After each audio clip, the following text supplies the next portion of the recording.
All right, let's talk about something that feels like an honest-to-goodness superpower, remembering everything. We're going to dive into how a razor-sharp memory isn't something you're just born with. Nope, it's something you can actually build, using some seriously cool ancient techniques backed up by modern science. Think about this for a second. We've all been there, right? You can belt out the lyrics to a song you haven't heard in 20 years, no problem. But the name of the person you just met? Poof, gone. So what's going on there? Why does that happen? Well, the secret is that our brains don't just passively store information. And the best part? We can actually train our minds to get better at holding on to the important stuff.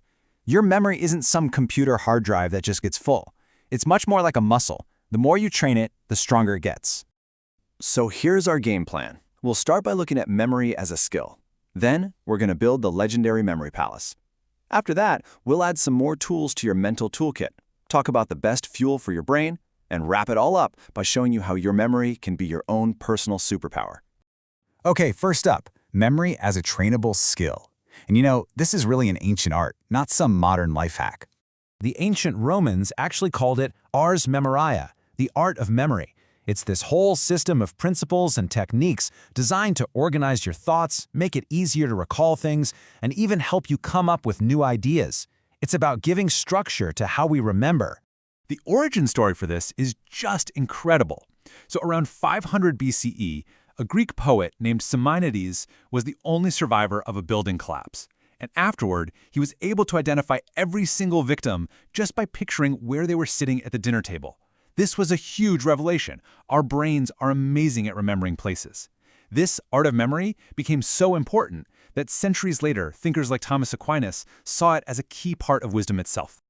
And that discovery leads us right to the most famous technique of all, building your memory palace.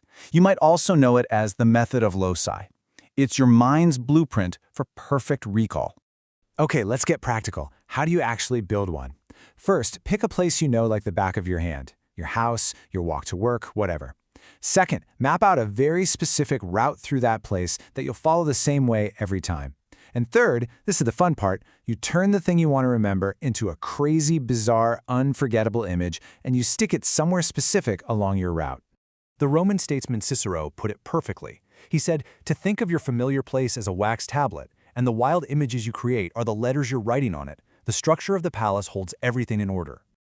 Now, here's the absolute secret sauce. You have to make it memorable. The more shocking, funny, or totally absurd the image, the better it sticks. Our brains are wired to ignore the normal stuff, but to flag anything weird or emotional. So if you want to remember the number 1, 2,